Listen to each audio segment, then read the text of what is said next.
We got off to the best start possible, winning our first 2 league games for Roma. And we're not done in the market. Our new number 9, Santiago Castro, came through the doors, along with Van Ewijk. We had 5 players feature in the team of the week after last episode's performances, and Bologna's up next for match day 3. A freak moment in the 21st minute occurred at the back, and they took advantage over it. Early in the second half, we responded with Sule scoring after being played in by Dovbyk. Our 2 new arrivals came on the field for their debuts, and we continued to pile on relentless pressure. Dominic Long slipped in Sule quite late on to grab the late winner. Meanwhile, off the pitch, we're evening out our depth. We have a load of young talented wingers, and Mike Gotts was one of the players being pursued by Torino, and he ended up leaving for about 30 million. Antonio Silva's release clause was actually set at 89 million right before I joined, and AC Milan, one of our league rivals, they're the poachers.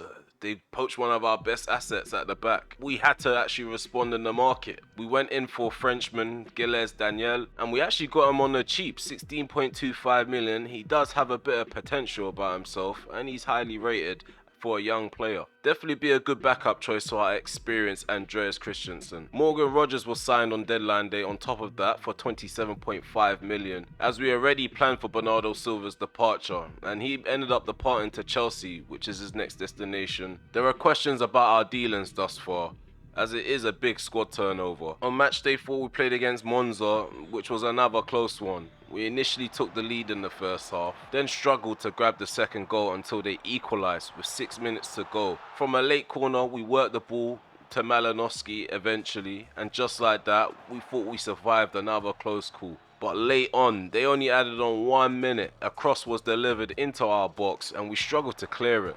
Even though there was only supposed to be 1 minute added on, they equalised in the 92nd minute. We're going through a lot of teething at this early stage in our tenure. It will happen. Venezia ended up getting the brunt of it. In match day 5, we bagged the goal with Dybala early on. In fact, he bagged a brace, but the first goal came within the first 20 minutes, finishing a good team move. The second was a first time finish, getting on the end of a through ball. And then Matthias Sule, he bagged another, getting on the end of a cross to make it 3-0. At some point, a penalty from Dovbyk was saved, but we managed to keep our first clean sheet for Roma. Hey guys, welcome back to the RemelHD channel. Hope you guys are enjoying your day. The sun is out, as you guys could probably tell from the background. The sun is beaming through my window.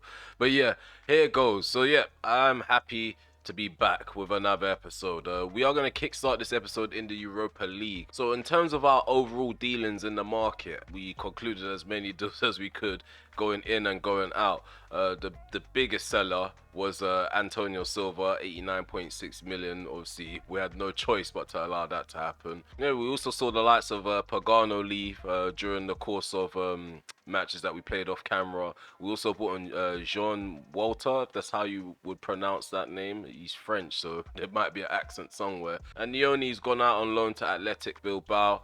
Tyreek George, he still hasn't made a debut yet. Most likely will feature in this episode at some point. But we are also left with a budget of 106 million. So we spent 248 million so far this season, but still have a positive margin when it comes to our transfer budget. We started off with 42 million. We decreased the wages by 23.665 million.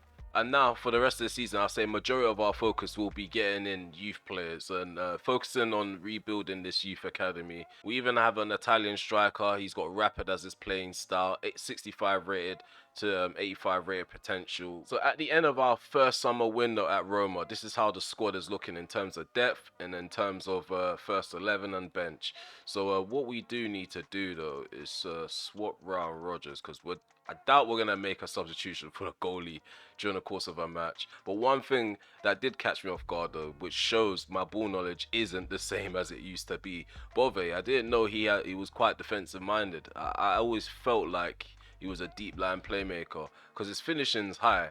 But this guy is just a good all-round central midfielder. Like, it's astonishing. And there was a game, I think it was the last one, where we won 3-0. We had Bove and Ricky starting together. So that might be the partnership in the midfield going forward also. And over in the league, we are doing well. So far, we're unbeaten, but we have dropped points. So we're sharing points with Napoli, 13 apiece. I hope Rafinha's not doing well for them. Fiorentina's right behind us alongside Juventus and Lazio. Okay, so the next match up is against Braga, 4-4-1-1, one of our formations that we use.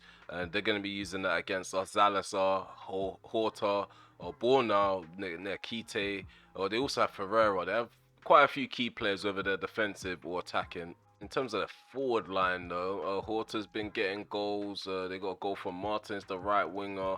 So just keep an eye out for him. It's the first league phase game, and I'm sure we'll get the victory. We've been playing champagne football. The teamwork is actually astonishing as well. I don't know what's going on. So even the press are pointing out how good Ricky's been since he's joined. He's had a 95% passing rate so far. In terms of the starting 11, we're not going to rotate too much, but what I might do is push Ricky up a bit more and have Bove just here, or we could just do the opposite way, because I think Ricky's finishing isn't as good as Bove. So Bove in the final third is probably a bit more effective. Rogers can come on in the second half. The Barla's in really good form.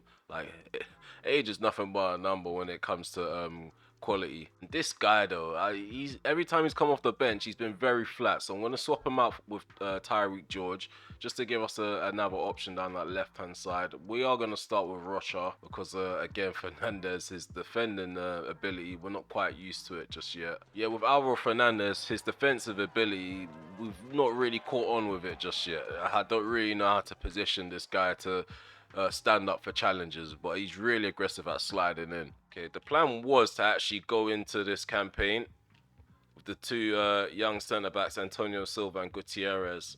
Do you remember Braga giving us a good game whilst playing with Birmingham City? I can't remember what phase of the Europa League last season it was in. Oh, well done, Christensen. Sule. Up the line he goes. So if you guys are interested in the sliders, they're in the description as per usual. Nothing's changed in terms of how we do things on this channel. Yeah, if you're looking for slow down gameplay that makes a bit more sense for Football Simulator, check it out and give me feedback on it, because I too want to play a good Football Simulator without any dodgy happenings. Come on, let's go. Malinowski down this left hand side, gonna drill this. Dovbyk, he actually gets through. Dovbyk, oh, he hits it right at the keeper. What's he playing at? Oh, come on, this is beautiful football. This is, oh, what's he done there? Overcooked the acceleration. Yeah, we are being dominated possession-wise. Haven't had too many shots from either side. Here it goes. Turn out the baller. Hasn't got pace to drive. He does have strength still. So bringing on Ndika for Christensen, who's really tired. The baller's off for Morgan Rogers. Pellegrini into Rogers. Oh, we got Rocha on the outside. The 18-year-old gets to the ball. Rogers. Morgan Rogers. Oh, tried to fake shot. Pass the ball out. Just burst into the box and stick your foot out there. Oh, Ferreira, 1-0 to Braga. The game could have gone either way. The game was a 50-50 game, and we allowed it to be that way. There we go. Malinowski, Castro. Oh, we're getting shots on target, but this keeper's actually performing like Petr Cech in his prime. The Portuguese side, they got the dub in this match. Yeah, it was a lethargic performance. I'd say it could have gone either way, but from the looks of it, it's 1.6 XG to the 0.8. We probably had more shots on target as well, especially towards the end. We were just firing at goal and they sat back and allowed it. In terms of our passing distribution, of course, our passing, we aim to get forward and have combinations, but with them, all it took was one ball up the field. We're going to take this risk. If the baller can come off the bench and make a difference if things are going wrong, even better. Yeah, going into this one, we're not having the best goal scoring record in this episode, losing 1-0 in our only game played so far. But yeah, I said it before, guys, don't make me say it again. Like, subscribe, and also hit the notification bell so you're notified when I upload again. Let's try to keep Garassi quiet in this match. Make sure that public announcer ain't announcing his name. This might just be a tactical bout to cap the episode off. Rogers. Ooh, in the gap. Go on, Dovbyk. Oh, doesn't hit the target. Oh, well done. Christensen against his former club. Dovbyk. There we go, Dovbyk. He's in behind. Go on, Dovbyk. This should be goal number 1, and it is. The Ukrainian international's giving us the lead. 12 minutes in. Finally, we got a goal in this episode. Rogers. Dovbyk.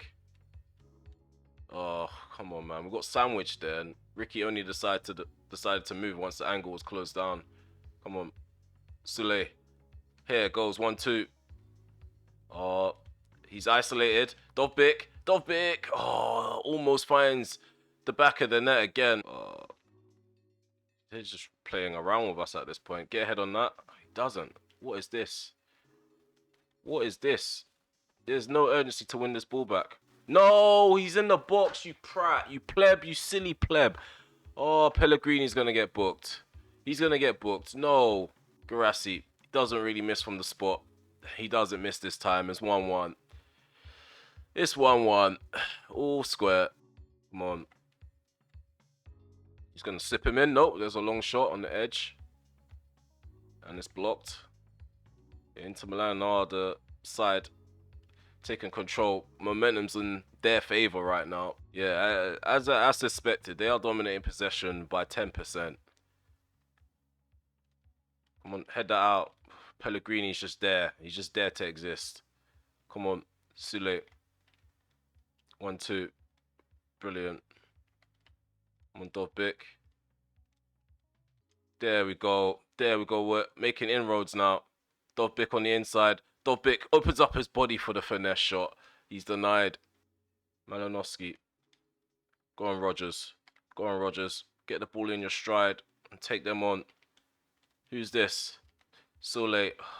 No one's backing him up. Rogers. I wanted to open his body up for the shot. Come on. Rogers plays in the gap. Dovbyk, right foot strike. Top bins from the Ukrainian. We've taken the lead again. Second half has been a massive improvement from the back end of the first half. In fact, everybody's leggy. We're going to bring on Ndika. Still haven't seen Geles Daniel in this episode. Ndika. Nah, he's solid. We're probably going to have to bring on Geles Daniel at some point anyway, because look how tight Christensen is. I think Rogers is solid though. He's good at receiving the ball, taking players on. He's quite strong. Shield. Perfect. Ref. Do something. There we go. We're going to travel forward with Long.